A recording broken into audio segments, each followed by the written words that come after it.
Goeiedag mensen, leuk dat jullie weer kijken. Vandaag wil ik weer verder gaan aan de Serpent. Mocht je deze video nog niet gezien hebben, hier doe ik even een linkje. Daar is het eerste deel. We gaan in ieder geval verder met het tweede deel. Dit is waar we in ieder geval zijn gebleven. We hebben een voorwielaandrijving. Daar waren we net mee klaar. Ik moest eigenlijk nog een stuurservo hebben. Die heb ik momenteel. Ik heb er wel één, maar ja, die is eigenlijk te licht, dus die wil ik er gewoon niet opzetten. Dus ik ga gewoon verder zonder stuurservo en dan gaan we gewoon verder met bouwen. We gaan nu verder met bag 5. Die gaan we nu even openmaken.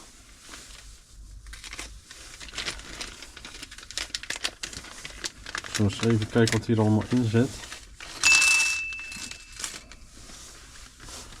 Ik heb nog steeds geen handleiding. Ja, de handleiding heb ik dus via mijn telefoon. Want hier bij dit pakket zit geen handleiding bij. Die moet je dan met een QR-code opzoeken. Dat is eigenlijk niet handig. Liever had ik eigenlijk gehad dat het op papier zou zijn. Dat had ik dus uit kunnen printen, maar dat heb ik ook niet gedaan. Dus wij gaan gewoon verder met de telefoon. We gaan het stuurmechanisme aan de voor- en achterzijde vastmaken. Of het stuurmechanisme aan de voorzijde en de verstevigheid aan de achterzijde. Ik ga deze dingen in elkaar zetten. Dan zal ik ook gelijk doorpraten, want ik ben regelmatig in de hobbywinkel bij ons. En momenteel doe ik ook wat reviews daar zo van auto's maken. Alleen het is natuurlijk jammer, want de laatste keer was het zo slecht weer, dus ik heb ook niet echt met die auto's kunnen rijden. Wat ik eigenlijk ook liever had laten zien. Maar binnenkort ga ik in ieder geval een review doen van een andere auto die net binnen is. Dat is niet de Minimax, daar ga ik ook een review over doen. Maar dat model dat lijkt heel erg op de Traxxas Sledge. En ik ben heel erg benieuwd wat dit model gaat doen, want hij is bijna voor de helft van het geld. Alleen ja, ik heb mijn verwachtingen nog niet, tenminste verwachtingen hoog zitten. Ik ga hem in ieder geval niet vergelijken met de Sledge. Want de Sledge is gewoon een keer zo duur. Dus dan kan ik hem ook niet daarmee vergelijken. Dus ik ben heel erg benieuwd. Nou, ik zal deze spullen in ieder geval in elkaar gaan zetten. En dan zal ik jullie zo meteen laten zien hoe het eruit ziet. Het is hier wel handig om in ieder geval een schroevendraaier te pakken. Achter moet 4 mm afstand hier tussen houden. En aan de voorkant 3 mm, dus dat zal ik zo meteen even nameten. Nou, we gaan naar de volgende stap. Deze gaat hierin. En dan gaat dit plasticje hier aan de achterzijde. Begrijp ik? Oh ja, dan moet het schroefje hierin gedraaid worden. Dat zal ik even buiten beeld doen, want anders valt alles de hele tijd natuurlijk uit mijn klauwen. Zo ziet het er dan uit. En aan de achterzijde maakt hem eigenlijk precies hetzelfde, dus hier zit totaal geen verschil in de voor- en achterzijde. Dan gaan we deze aan de achterzijde plaatsen. Ik ben benieuwd of ik die zo erop geduwd krijg. Anders doe ik dat buiten beeld ook weer met een tangetje. Of tijdens het beeld. Zo. Dingen gaan altijd echt wel serieus kracht worden. Dus ik pak even een tangetje. Kijk hoe dat gaat zo. Ja.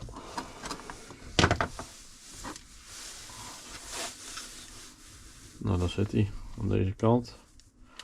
Dan zou ik ze ook gelijk aan de voor- en achterzijde nog hier verder afmaken. En nog aan de voorzijde moet ik ze nog erin draaien en dan er nog op in klikken. Dan kunnen we hem aan de voorzijde plaatsen. Dan moet het smalle metaal hier aan de voorkant tussen komen. En dan moet het lagertje Die moeten we hier tussen krijgen. Op april.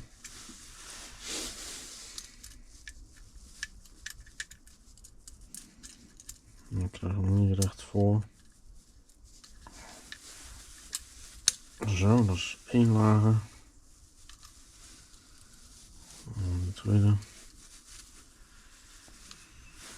Zo.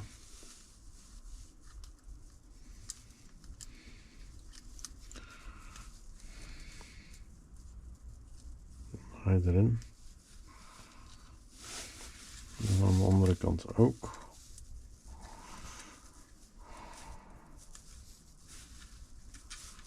Zo.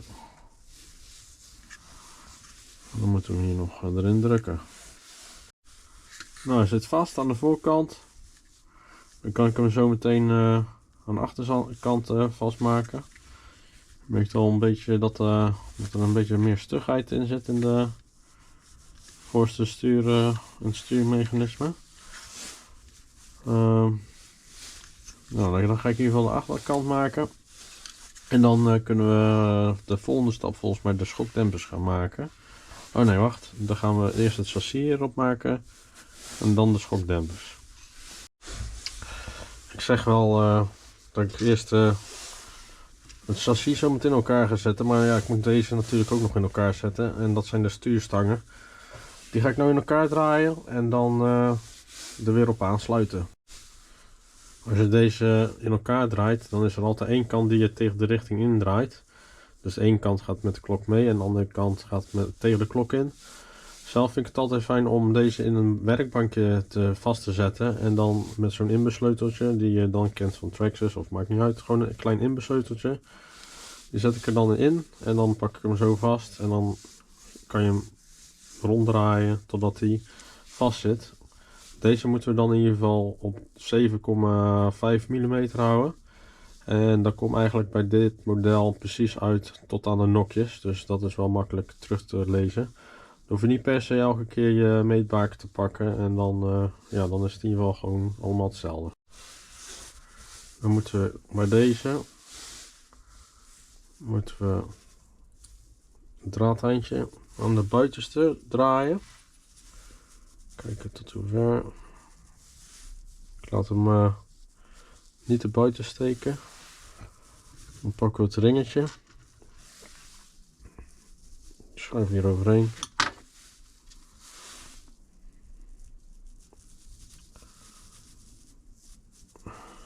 Zo. Volgens mij is het 2,5 mm denk ik. Ja. Dan zie ik dat hij automatisch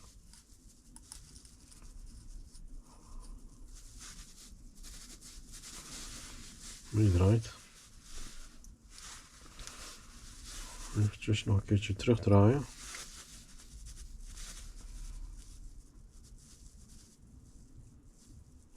Want ik wil niet hebben dat hij straks er doorheen steekt en dat hij dan iets anders raakt. Maar hij zit al op zijn eind, dus dan vandaar dat hij meedraait. Doe ook aan de andere kant.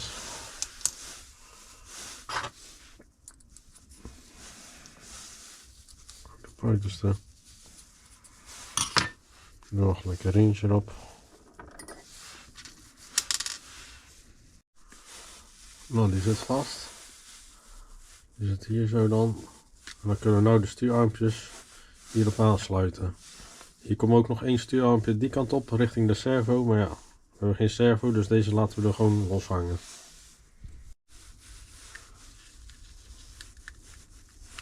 Dan deze is klaar.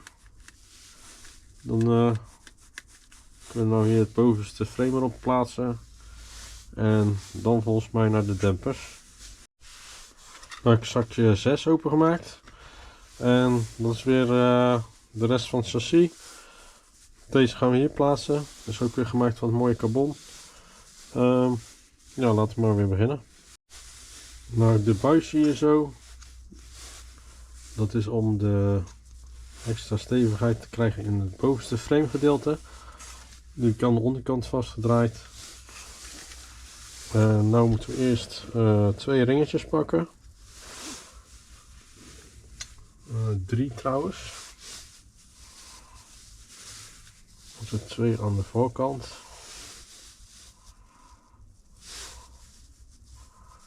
1, 2. En dan nog eentje aan de achterste. Zo ja. En dan komt er hier op de voorste komt nog een lager tussen, zie ik.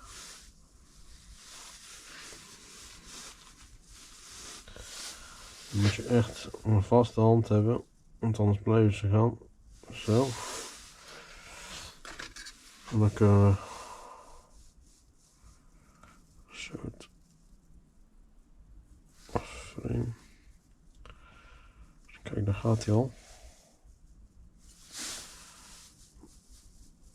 Ik moet gelijk een schroef erin draaien, dus kijk gelijk welke. 8 mm. 8 mm moet ik hebben. Iets erboven houden.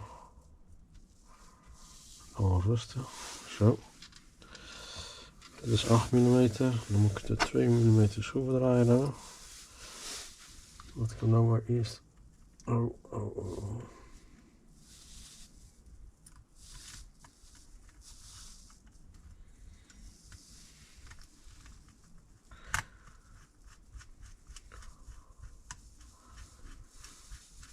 Dan vraag ik me af of het ringetje er al wijd onder zit.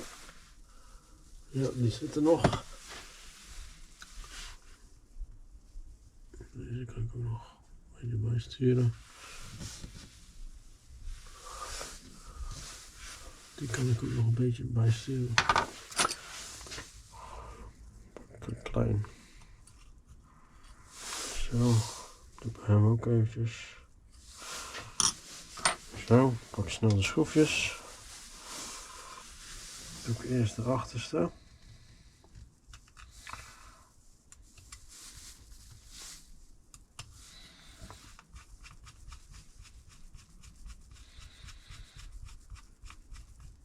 Zo. En nou de voorste, dan is hij weer een beetje vergaan. Zo. Klop.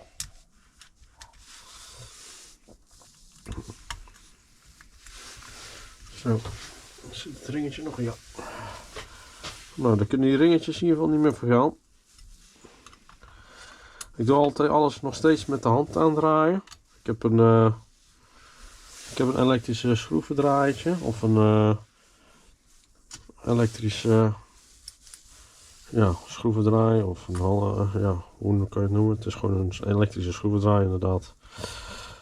Maar ik vind met zoiets bouwen, dit moet 6 mm zijn. Ja. Met zoiets bouwen vind ik het altijd zelf fijn dat ik het gevoel heb hoe vast ik iets draai. Ik heb in ieder geval nooit te vast draai of te los. En dan heb ik in ieder geval gewoon de controle erover. Nou, ik ga deze vastdraaien en dan gaan we weer naar de volgende stap. Dus de volgende stap. Ja, we moeten dit carbon ook nog vastdraaien, zie ik. En dan naar de volgende stap inderdaad. Nou, dan hebben we dit stukje carbon. Dan gaan we aan de achterzijde plaatsen. Die komt zo. Ja.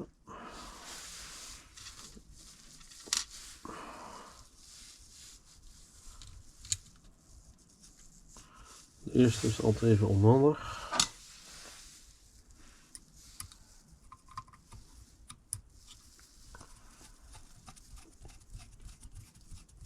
Als die vast zit, dan kan je in ieder geval weer een beetje loslaten.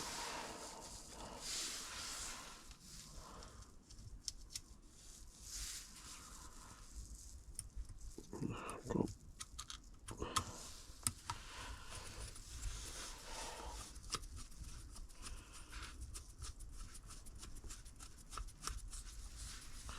Zo, goed aandraaien.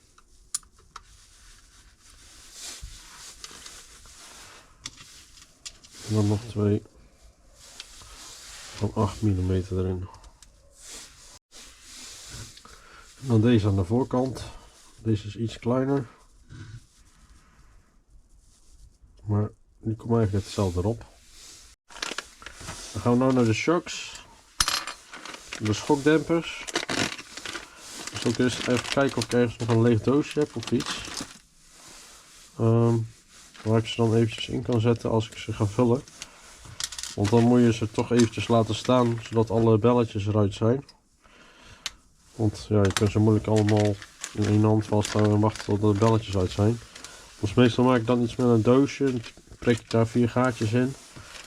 En dan steek ik de shocks daarin als ze halverwege klaar zijn.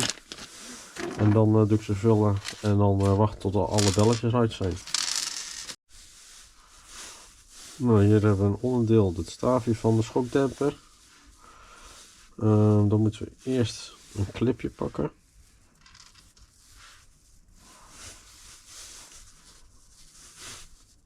Die moeten we hier tussen plaatsen.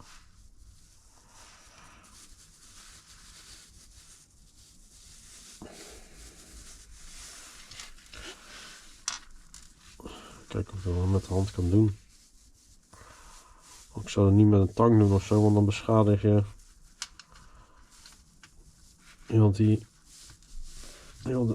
het onderdeel zo. Kijk, want zo gaat het ook. En dan gaat hij erop. En dan moeten we eigenlijk nog zo'n clip erop douwen.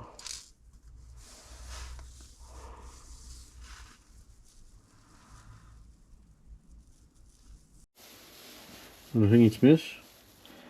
Maar dus we zijn nog bij de rubbertjes. Dan moeten we deze zwarte, je hebt er verschillen in de kleine en de grote. Zo, kleine en de grote. We hebben nu de kleine nodig om het af te sluiten. Dus die doen we hier overheen. Kijken dat hij goed aansluit aan de onderkant. Want dit zorgt ervoor dat de olie er niet uit gaat stromen. En dan kunnen we zo vastdraaien. Zo gewoon goed hand vastdraaien. Dan dat zou meer als genoeg zijn. Dat ga ik met die andere ook nog even doen. En dan maak ik even met een doosje een houwer. Dat we in ieder geval alle 4 zo rechtop kunnen zetten. En dan kunnen we ze vullen. Nou, ik heb gewoon een oud doosje gepakt. En daar heb ik gewoon 4 gaatjes in geprikt. En zo heb ik dus mijn schokdempers nou erin gezet. Dan kun je ze in ieder geval makkelijk vullen. En dan kun je ze ook makkelijk gewoon eventjes laten staan. Zodat alle bellen eruit komen. Het kan trouwens ook zijn dat jullie mij nou iets beter horen, denk ik. Ik heb ondertussen een andere microfoon op mijn camera gedaan. Dus het kan zijn dat je nu tussendoor wat verschil hebt. Het is een korte video voor jullie. Maar voor mij is het ja, gewoon een paar dagen werk. Dus vandaar dat er nou ook een aanpassing aan is. Laten we hem nu maar even gaan vullen.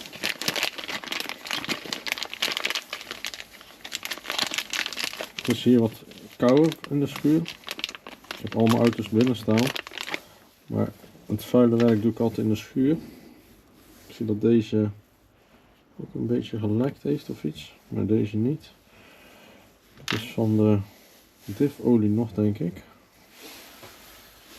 Ik zal hem eerst even schoonmaken. Nou, ik zal hem eens vullen.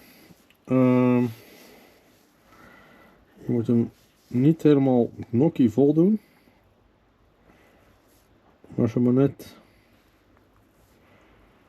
aan het randje. Want het rubber moet er straks ook nog in kunnen. En dan als je hem te vol doet dan, ja, dan stroomt alles langs de zijkanten eruit. En dat heeft totaal geen zin natuurlijk, want daar zit alles onder. Dus eigenlijk net voor zorgen dat het rubber er ook nog in kan vallen. Dus er zit eigenlijk meer een bolling bedenken. Je kunt het ook allemaal afwegen en dingetjes, maar hier staat niet aangegeven hoeveel milliliter, maar Het idee is gewoon dat je ze gewoon alle 4 gelijkwaardig vult. Na een minuut of 10 dan kun je de rubbers die aan de bovenkant vallen, die kun je nou erop gaan zetten. Ik zou ook gelijk een doekje bij houden, mocht je toch nog wat morsen. Dan kun je het gelijk afdoen. Maar net wat ik zeg, als je hem niet te vol doet, dan lek je ook niet zoveel. Dan plaatsen we deze houder in plaats van de bovenkant. En dan doen we het grote ringetje, die mag nou hier overheen vallen. En is het even voorzichtig, zodat hij niet leeg gaat lopen. We proberen hem ook zo recht mogelijk te houden. En op een gegeven moment als je hem aandraait en je voelt dat hij wat strakker komt te zitten, dan kun je hem allemaal schuin houden, want dan sluit hij hem toch wel af. Ook deze gewoon hand vast dicht draaien. Je hoeft er niet met een bako of zoiets of een waterpomptang aan te draaien. Kijk, dan doen we gelijk weer een beetje af. Met een microvezeldoekje.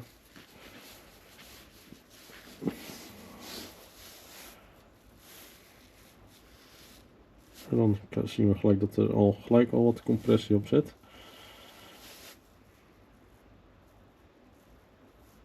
En drukt zeker wat tegen. En dan ga ik met deze ook nog doen. En dan gaan we weer naar de volgende stap. Nu hebben we hier de schokdemper voor ons. Hiertussen moet nog een rubber geplaatst worden. Plaatsen we hier zo omheen.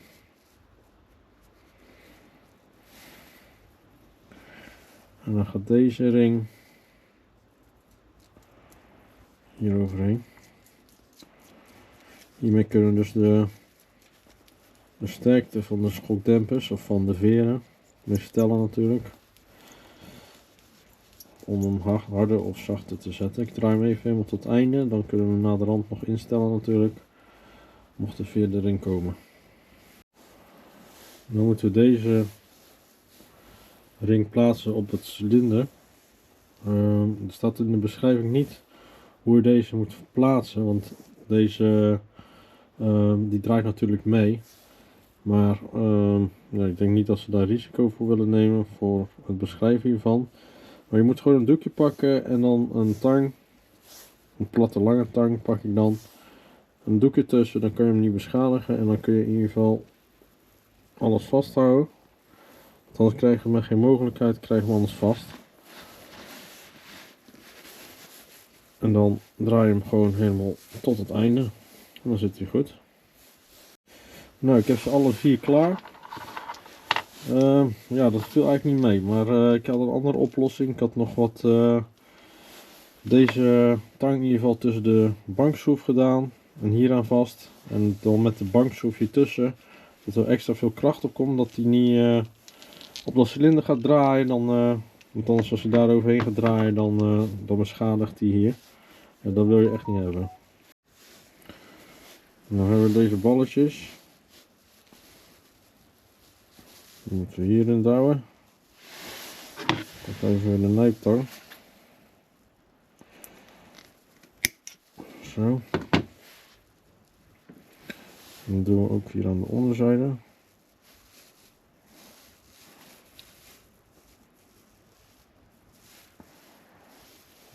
Dan leg ik ook eventjes erop.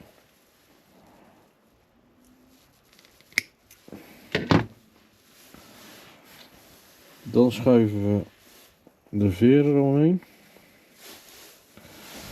Hier zit geen verschil in, het zijn allemaal dezelfde kleuren, dus daar zit geen verschil in.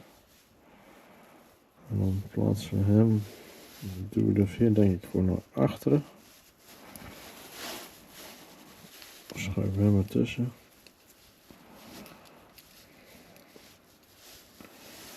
En dan hebben we hem.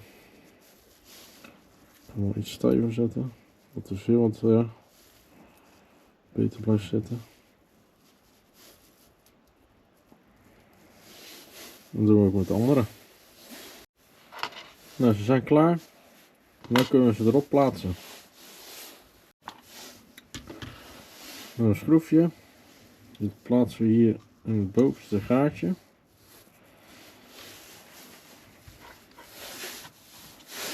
Pak het ringetje.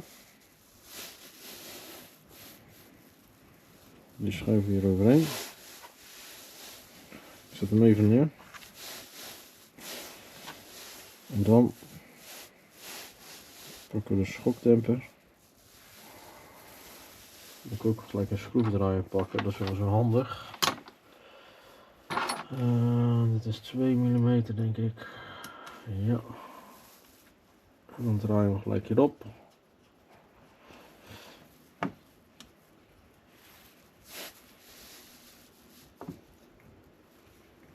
Zo. Pak we een kort draadeindje. Dan kun je een schroevendraaiertje.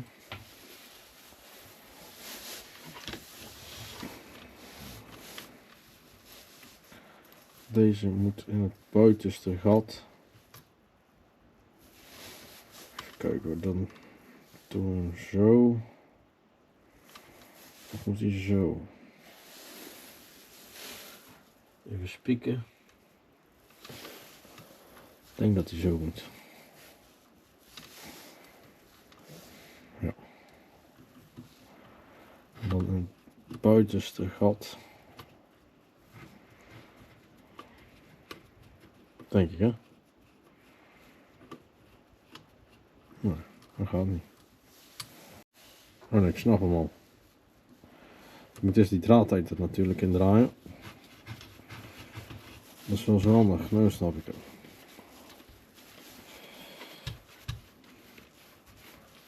Die draaien gewoon tot dezelfde dikte.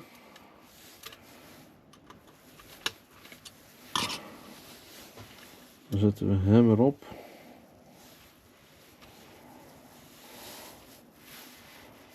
En dan kunnen we met deze, een beetje dikker moet ik hebben, deze, ja. En dan kunnen we hem erop draaien denk ik, ja. Kijken of dat hij tot het einde had, ja. Top. Nou, dat is dus onze eerste schokdemper. Dan doe ik de rest aan de voorkant ook nog. En dan zit je er zo in. Nou, zo ziet hij er in ieder geval uit. Met schokdempers. Ook aan de voorzijde nou.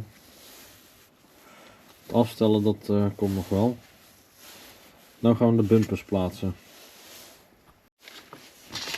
Dat is verpakking 7. Wat hebben we hier allemaal? Dat is niet allemaal voor de bumpers zie ik. Ook voor de body te plaatsen. En nog meer wat carbon. Ik zal eens kijken waar dit allemaal voor is. Nou, ik heb hier al 2 schroeven doorheen gehaald. Dan moet deze hier overheen. Oh nee, wacht. Ik moet eerst 2 ringetjes overheen schuiven.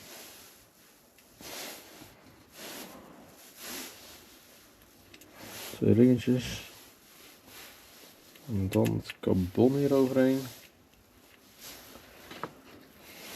Dan schuiven we deze. Hier zit ook een draad, inwendige draad in, dus deze kunnen we over de schroefjes schuiven. Ik draai hem nou heel lichtjes, maar vast, dat hij heel even blijft zitten. Dan kunnen we hem straks aan de onderkant vast monteren. Even kijken wat hebben we nou nodig.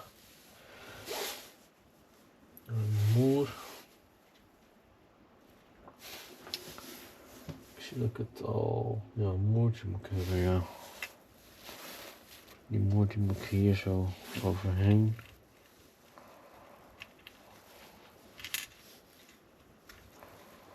Die had ik beter eerst eroverheen kunnen schuiven.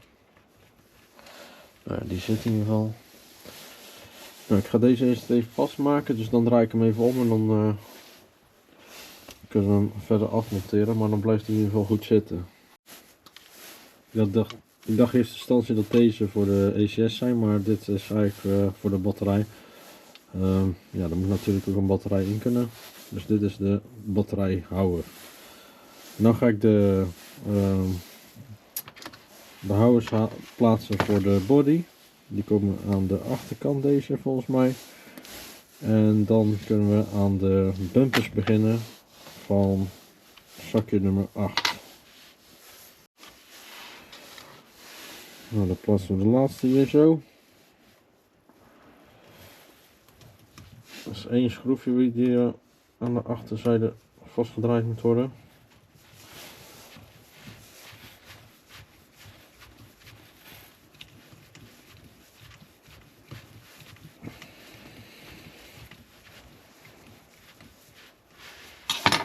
Zo. En dan komt deze in het 5e gaatje. 1, 2, 3, 4, 5. Toch? Ja. 1, 2, 3, 4, 5.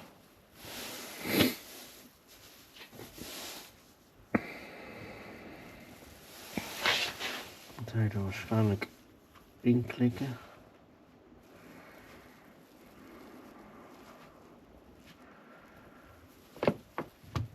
Zo. Dat doe ik aan de andere kant. 1, 2, 3, 4, 5.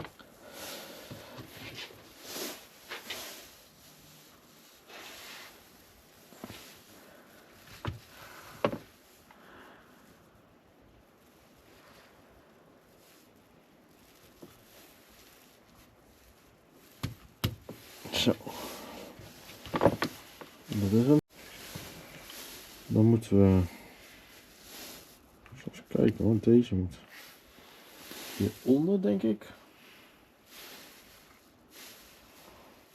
Dat is toch gek.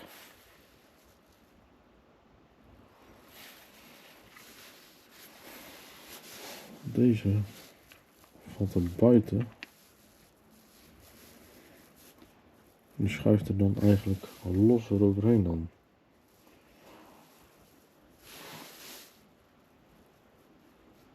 Ja.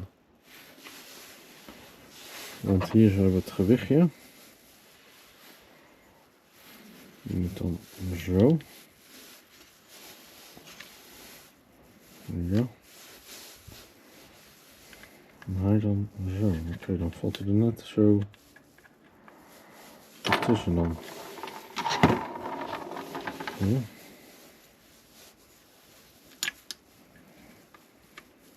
Ik weet niet of het lukt als ik hem zo eerst plaats.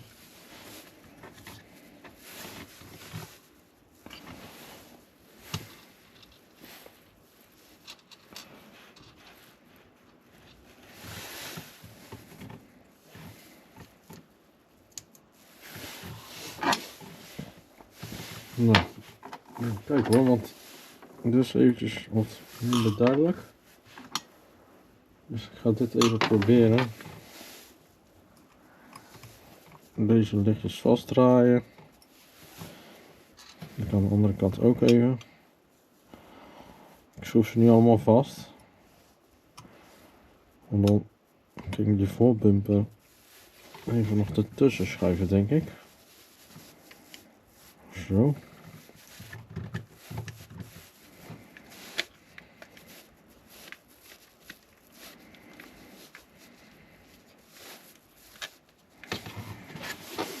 Past nog niet helemaal lekker.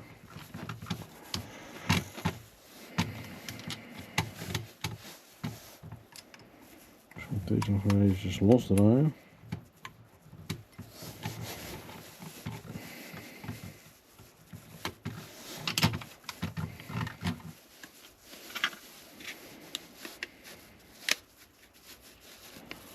Zal dit nou het eerste onderdeel zijn wat nou niet echt lekker past? Maar ik ben toch sterk, want alles past eigenlijk 100% wel goed eigenlijk bij dit model. Nou, ik zal hem eens even aandraaien anders. Wacht, ik doe deze lange schroef erin. Ja. Is dat ook wel handig.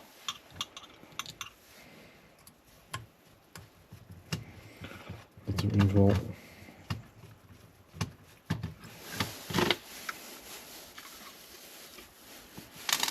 Oh, ik zie het al. Dan zit er nog niet goed terecht vol. Die kant wel. Dus hier zou ik hem vast kunnen draaien, denk ik. Nou, hier gaat hij al.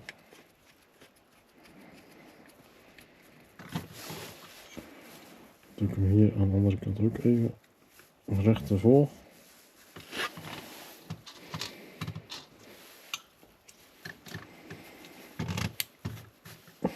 Kijk of die gaat.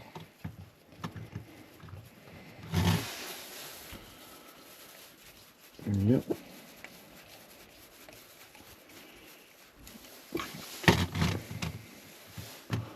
Dan moet ik die kleine voorste schroefjes hebben. Dan trekt hij wel naartoe, denk ik.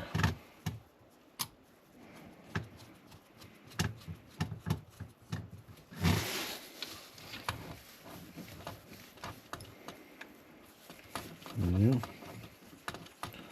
Doe bij deze ook. Kijk, dan sluit hij mooi aan. Deze ook weer draaien.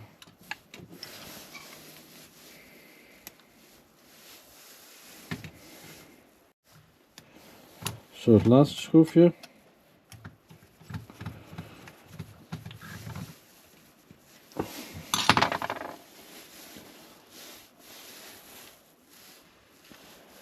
Die zit vast. Dan gaan we aan de voorkant nog de bumper plaatsen. Deze moet zo, denk ik, of zo. Ja, dan gaan we een bumper aan de voorkant plaatsen. Dan even kijken naar de schuinte. De schuinte zit zo. Ziet dat uit? Ja. Ik ga ervan uit dat hij naar beneden moet lopen. Deze duwen we erin. Dat doen we ook aan de andere kant. Duwen we zo er verder in. Hier zitten nog twee buisjes. Hier zit geen verschil in, dus dan maakt niet uit welke kant je hem erin duwt. Dat gaat zo niet. Zo.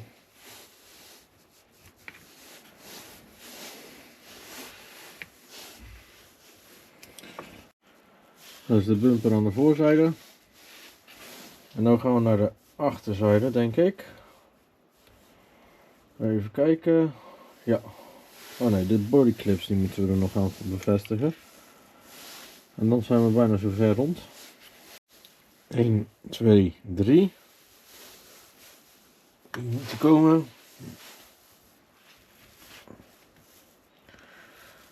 Nou, komen we er nu. Waarom gaat deze nou zo moeilijk?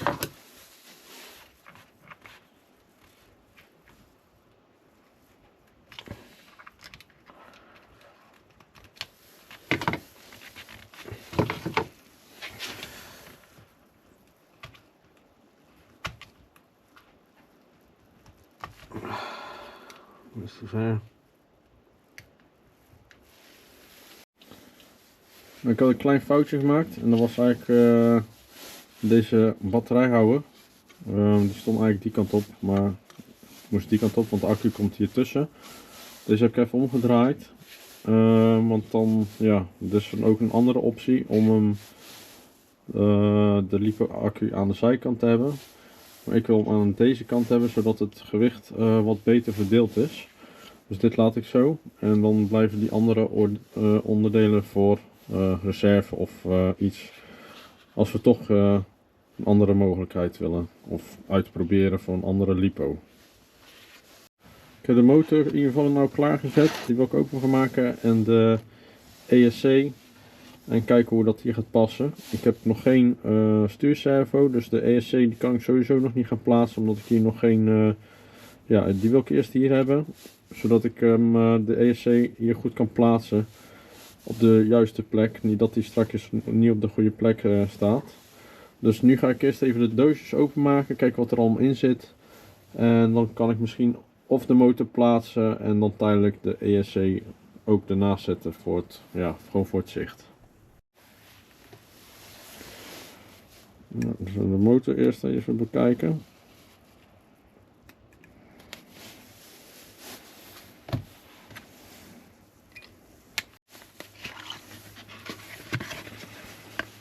Want ik heb volgens mij ook nog een tandwiel nodig. Of hij moet hierbij zitten, dat verwacht ik niet. Nee, dus die moet ik ook nog hebben. En hij moet nog ook gesoldeerd worden.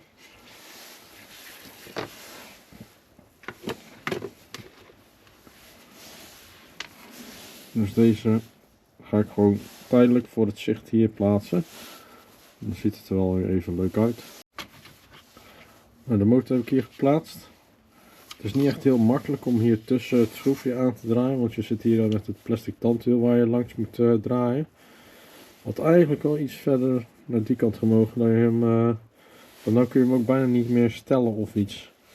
Want mocht hij verder naar het plastic tandwiel naar de speurgear moeten, dan zit de speurgear al in de weg. Dan moet je speurgear eigenlijk alweer eraf halen. Ja, dat is niet handig. Had eigenlijk wel anders gemogen. De ESC.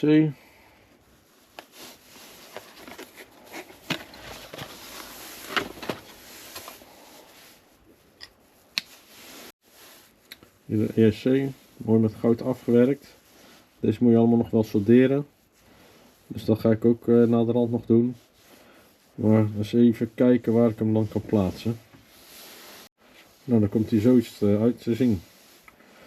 Maar net wat ik zeg, ik weet niet hoe groot mijn stuurservo zou worden. Dus ja, dan kan ik moeilijk deze ook nog plaatsen. Want mocht hij iets langer worden, dan zit deze alweer vast. Moet ik die er weer af gaan halen. Ja, dat is eigenlijk zonde van de tijd en zonde van het carbon. Nou, dat was voorlopig weer deel 2. De volgende keer wil ik dit model in ieder geval meenemen naar de hobbywinkel. En dan even daar gaan kijken welke wielen hierop kunnen en het beste bijpassen. En ook eventjes voor de stuurservo kijken welk model we hier het beste voor vinden. En de body, die ligt er al daar. En daar hebben we al verschillende mogelijkheden. Ik heb daar al gekeken naar welke bodies daar zijn. Dus ja, dat is even het volgende. Dus zodra we de stuurservo hebben, dan kunnen we in ieder geval de ESC plaatsen. En ook, wat we ook niet moeten vergeten is dus de lipo die hier tussen moet passen. Dus daar moeten we ook nog even voor op zoek gaan. Vond je dit een leuke video, dan eventjes een duimpje omhoog. En mocht je de volgende aflevering niet willen missen, dan eventjes abonneren. Want dan volgt het volgende filmpje natuurlijk ook weer. Er zit altijd wel wat tijd tussen, omdat ik natuurlijk ook andere filmpjes maak. En het bouwen van zo'n project, ja, daar gaat best wel wat tijd in zitten. Dus dat kan altijd nog wel even duren. Maar goed, als je geabonneerd bent, dan komen er ook nog veel meer leuke andere video's. Ik probeer in ieder geval mijn best te doen om het alles zo luid en duidelijk te maken. Dus ik heb ook weer nog een nieuwe microfoon aangeschaft, zodat jullie mij ook wat beter kunnen verstaan. Ik zal voor de volgende keer ook niet zo'n jas aandoen, want dat geruis er doorheen, dat had ik nog ineens in de gaten. Maar bij het terugkijken van de filmpjes had ik het in de gaten dat dat ook best wel, ik vond het zelf best wel irritant en ik snap dat jullie dat ook wel zouden vinden. Dus bij de volgende zou ik een andere jas aantrekken, wat in ieder geval minder lawaai maakt en geruis door de filmpjes heen. Nou, genoeg gehouden het weer. Ik zie jullie graag tot de volgende. Yes. Down, down, down.